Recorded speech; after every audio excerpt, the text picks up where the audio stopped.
क्या fruit fruit sugar है सारी की सारी, ये डायबिटिक पेशेंट को खाना चाहिए या नहीं खाना चाहिए सारा फ्रूट?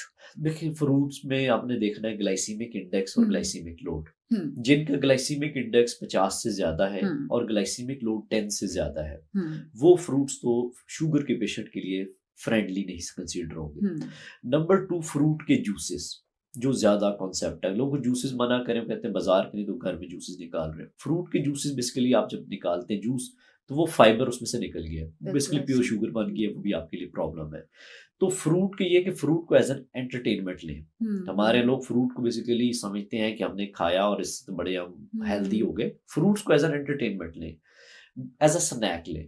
यानी कि नाश्ते और लंच के दरमियान की जो टाइम पीरियड है, उसमें फ्रूट लें। हम्म। लंच और डिनर की जो दरमियान का टाइम है, उसमें लें। हम्म। जो हाई ग्लाइसीमिक इंडेक्स या लोड वाले मैंने बताया, आप कोई भी फ्रूट है लाइक उसको गूगल पे लिखे, ग्लाइसीमिक इंडेक्स और ग्लाइसीमिक लोड आपके पास आ हम्म। जाएगा।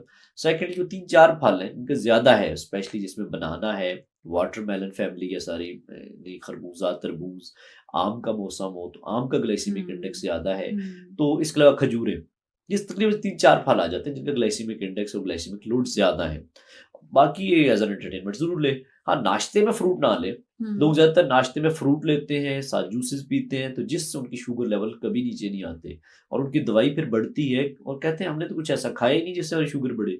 हाँ, वो फ्रूट जूस नेचुरली है, लेकिन ऑब्वियसली वो पूरी शुगर का एक ग्लास होता है। गिलास से।